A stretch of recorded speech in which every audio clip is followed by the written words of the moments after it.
So we're calling this 2003 update New Expressions of Mission in Courageous Times. And just a little background, Creating Connection was formed out of the initiative back in 2015 to revitalize Canadian congregations. And we were given some latitude to experiment, to be progressive, to be innovative, and see what it is that folks were searching for if they weren't coming to church, and what it was that would connect with them.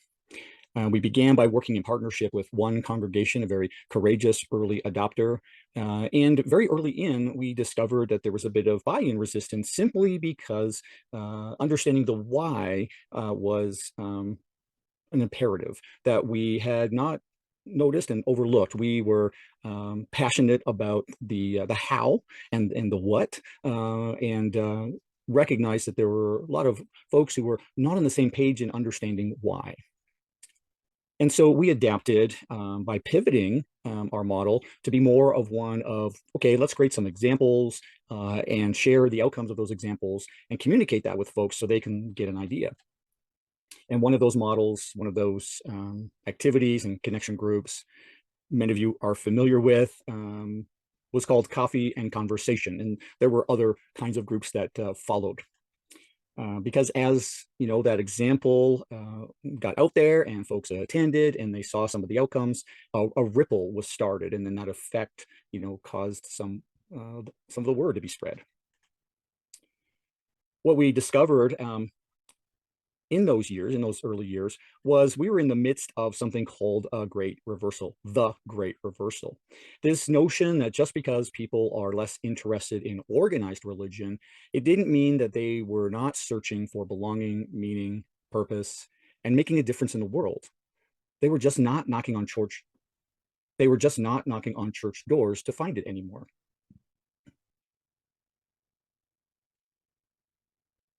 And so here's an example of that model and how it's being flipped around. More traditionally, the model for church and the way church was done was it began with a group of believers, or you talk to people about your beliefs and they bought into those beliefs. They started then behaving along those beliefs. And finally, there was this sense of belonging, or they were welcomed in as belonging to that community. Now that is being flipped on its end, and we find that folks are really craving a sense of belonging first and foremost. They want to find their tribe, connect with their tribe, my people kind of thing, and that where they were gravitating to were activities where folks had shared interests.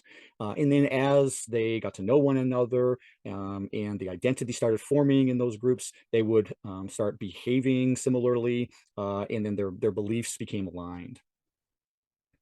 And so this brings us to a call to courage. It calls us to courage. And so this brings us to a place where we are called to courage, to act courageously, to flip this on its end and try to start from that place of belonging first. And how we would do that was modeling a shift away from what was helping others plug into who we were, and looking at how could we plug into what others were doing, what else was going on in the neighborhood, what gaps existed that perhaps we had unique tradition or gifts to lend or to speak into and share, and we could partner then in the community. And as I said, this allowed people to respond to the desire to first belong before behaving, before believing. And it was an entry point for them to come into relationship with us and with others. And this allowed then the movement from the belonging to the behaving to the believing, these things we call stages of connection. And it does take a little bit of time. And so the model emerged that we call creating connection now in around 2017. And we modeled this example of relationships, plugging into interests, extending an invitation, and new groups forming, and it became a fresh expression of who we are and how we connected with the world, with each other, and with the divine. And we did create some branding and adapted some language that was different, and some marketing materials, just so that there was some consistency out there as to how the message was conveyed and how it would be received, and how others, if they were interested, could use that. At the same time, we leveraged online event platforms to sort of reach out, the online bulletin board, so to speak, where you would put posters in coffee shops or laundromats physically. This was the same, doing it virtually on platforms like Meetup, Eventbrite, and Facebook. And eventually, when enough groups had formed, there was enough people across all these groups to organize a connection retreat, which we ended up doing 5 times over 3 years. And we found folks that were both seekers and church members attending these groups were really interested in attending these connection retreats and meeting, again, like-minded people. Even though one group might be a yoga group, one group a conversation group, another group a knitting group or a meditation group, there was still something common amongst them all, and they would have the opportunity to meet each other, talk about the practices or the activities that were of interest and of value to them and most meaningful to them, and create a larger community. And so, as things went along, as the years unfolded and more groups emerged, we could see traction was gaining, and folks were courageously stepping up and felt empowered to adopt this framework. And so there were other group facilitators and hosts and organizers in different cities around Ontario, across Canada, even in the US, that wanted to try this model out for themselves. It helped them, as it can help others, move from the "I can't do that" to "what can I do" kind of mentality, because there are so many different ideas for ways of connecting, ways of being together, of shared interests and activities. It got folks thinking, is like, what is it I can't do? What is my passion? What are my skills? What is my gift?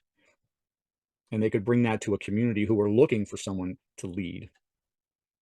And thereby relationships within the community emerged. We would meet people from other social interest groups, other local community service organizations, and we would start partnering with them and having some crossover events, and we started plugging into each other. So this set us on a course to see a vision for the future. And so we felt that it was really well aligned with the message that Steve Vesey gave back in 2016, that when you're doing things together like this, and the reality is, you're gathering in spiritually transforming ways. When we see it together, then we start living it together. And that's that same belong, behave, believe model.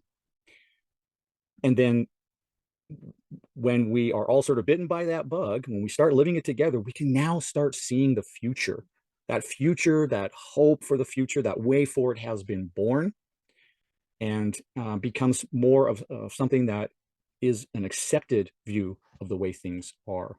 Walter Brueggemann mentioned how courageous this vision would need to be, embracing an alternative idea, but that it energizes people and communities because it promises a better future, a hope-filled future, a way to look forward for the community of faith to move into the future, move forward into the future. But it does take a bit of courage.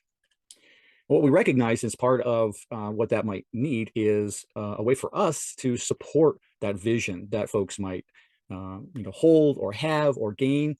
And so we started thinking, how can we support that vision?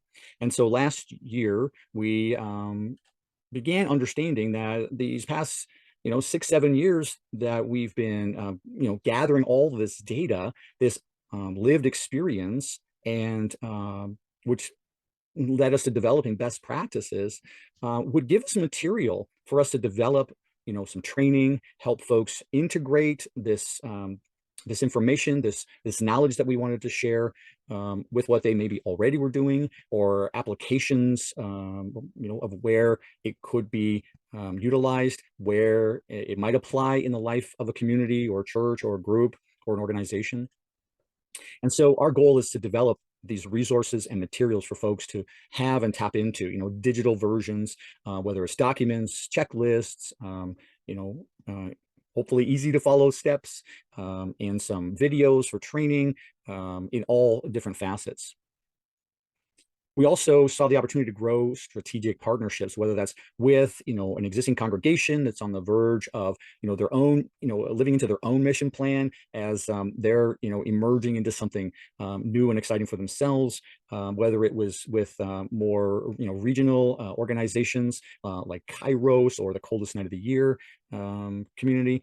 We felt we could grow some strategic partnerships, even with campgrounds, with the mission center leadership, um, and discern the opportunities and possibilities that all of this has opened us up to as we start to discern all this data and look at it. We are recognizing patterns where it's strong, where it has value, and what the possibilities are. Because we've had the time to sort of live in the world of helping folks on the bridge across the waters, from spirituality to community, from meaning to belonging.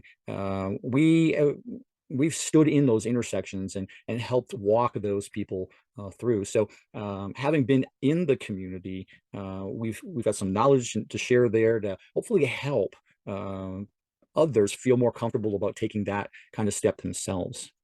And so we endeavor to mentor folks, mentor and equip leaders, emerging leaders, group organizers, facilitators, activity leaders. We want to mentor and equip them, work with them. And so we have an open door and an open invitation to everyone, to please reach out to us and see creating connection as a resource to tap into, as opposed to, as we were in version 1.0, sort of creating examples, running examples, and sort of tracking the outcomes, reporting the outcomes, and casting vision.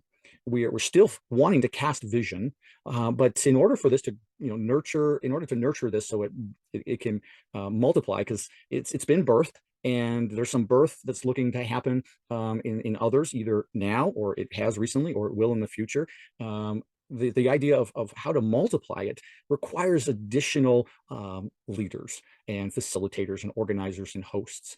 And so that's where you come in.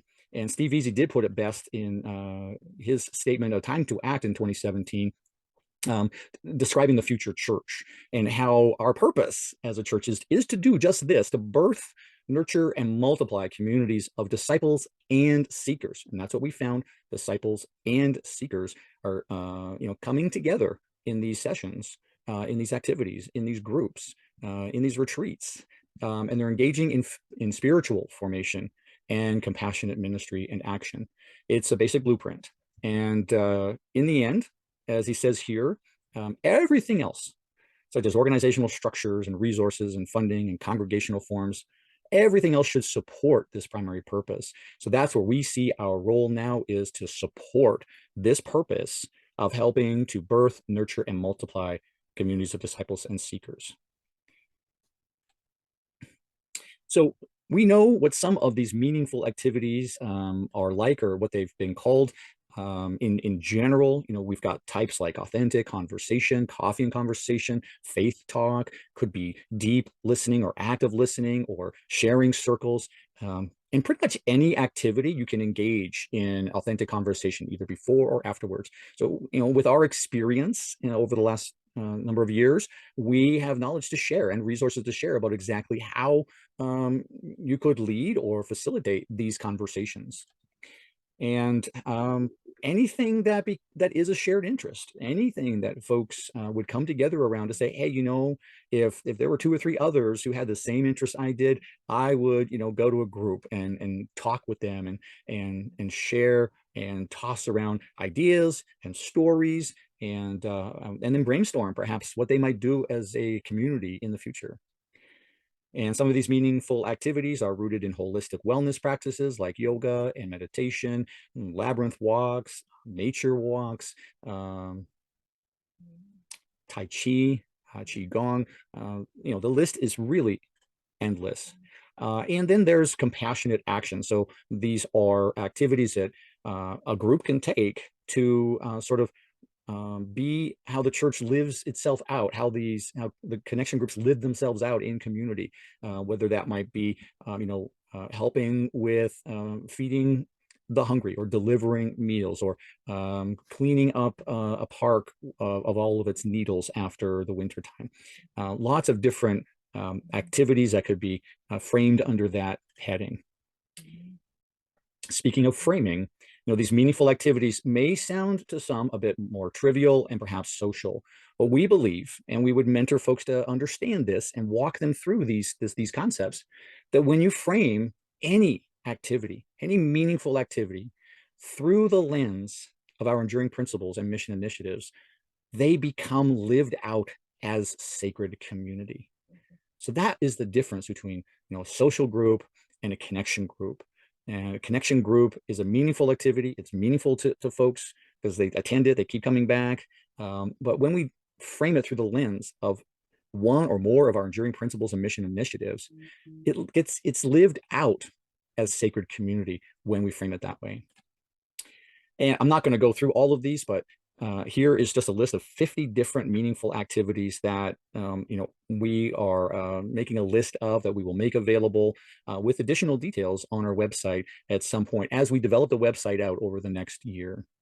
There may be some interesting ones here that you find that it calls to you. And so if that's the case, reach out to us, and we would love to have a conversation. So one of the ways that we are going to grow creating connection forward in 2022, 23, and beyond is helping to equip leaders. And I know some folks hear the word leaders and they might think, oh, heck, I'm not a leader. You might not be talking about me. So equipping others. But we believe, though, that that we all have leadership qualities. We all are leaders, especially around things that we are passionate about, that we give our time to, that we are knowledgeable about, that we have experience in. Maybe it was our career, maybe it was a deep hobby we loved.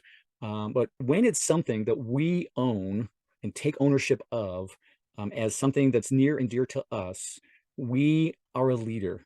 We can be a leader of that. So I encourage you to look at it that way when we talk about equipping leaders.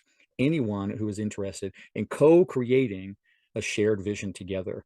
And that means pairing your idea for sacred community with our learned experience and best practices. And we'll do this through mentoring, through making materials available, training, and support. And that is stuff that you can tap into, stuff that is practical resources to help you move forward with your vision, with your idea. And it may be a new idea. It may be something you have already been doing, but would like to sort of enhance it, grow it, or expand its reach. So where do leaders exist? Hopefully there's many of you watching this right now, but of course, our church members at all levels of activity, those who are, active on a regular basis, those that are less active in our congregations, but maybe they're active in the community doing other things, all church members at all levels of activity and engagement.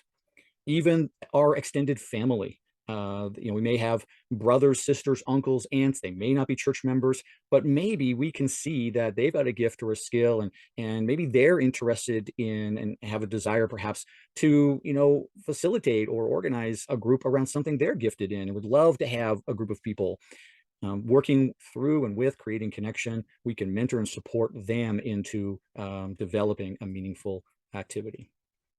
Of course, connection group attendees, as they come into our sphere of awareness, as they attend these groups, we'll get to know them and what their interests and passions are, and maybe pick up on something. So, there's some discerning that takes place here sometimes, and trying to just get a sense of, what someone's really got a passion for. And it's like, hey, if that was something you could do on a more regular basis and connect with a group of people on a regular basis, would you be of interest? Would that be of interest to you? And of course, all the other people that we know and that we meet. So strangers, coworkers, other friends, the same, kind of way of looking at it is, who do we know, or who have we met? We could say, hey, that sounds like something you're so excited in. I know how you could sort of get more out of that. I know I can put you in touch with someone who would help you sort of bring that to the community. And we would love to have those conversations. how might we do this? We talked about training. Some of that training would be, helping folks have and use common language and phrasing so that there's sort of a consistency of how we are presenting sort of uh, our vision and how and why we are gathering.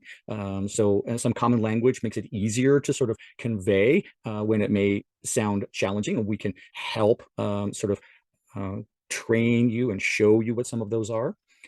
Help with facilitating discussions and facilitating groups in general, because that can sometimes become challenging. Some of us are more gifted at it than others. And along those lines is, communication skills. It's part of facilitating presentation skills. If you might be presenting like I am today, and how to enhance what you already are capable of doing, or giving you new tools and new skills to do these things.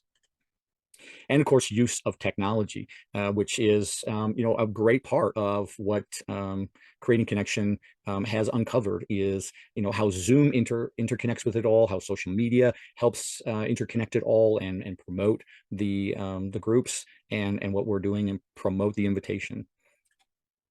And of course, sort of helping folks understand how to look at the enduring principles, how to sort of unpack them, and how they might apply differently in other circumstances, how they would apply as we're looking at these groups, forming these groups. So in the end, the goal is that these meaningful activities facilitated by leaders who have been mentored and who have the resources and skills will be inspired. When we can weave diverse people together as expressions of the divine in culturally relevant ways, this will cultivate meaning, belonging, and making a difference in the world. Some of those inspired communities, here's 5 different coffee and conversation groups. One of them most recently being Kitchener, and how that has gone gangbusters. And I'd love we'll share more about that in other upcoming videos. But here's some wonderful faces of folks who are inspired and enjoy their communities in the coffee and conversation world. Some of the community partners that we have sort of collaborated with over the years to lend some of our leadership and skills and tradition to what they're doing, and sort of help inform it and just lift it up to a better experience for the community. And they're grateful. These community partners, like our churches, these other social organizations or other faith communities, they are struggling with the number of people that are available too. And so looking to the community for leadership, for organizers, is one of the things that we have experience in that we can share about too.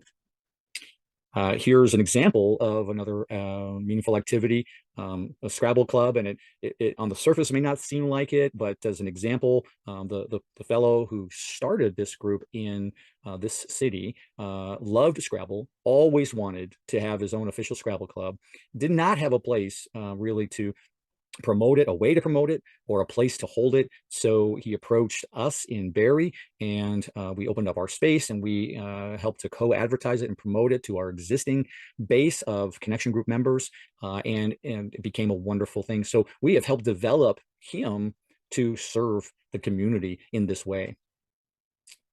So I'll leave us with this. Many of us are familiar with our mission prayer, and I just want to highlight 3 things about our mission prayer that align with creating connection.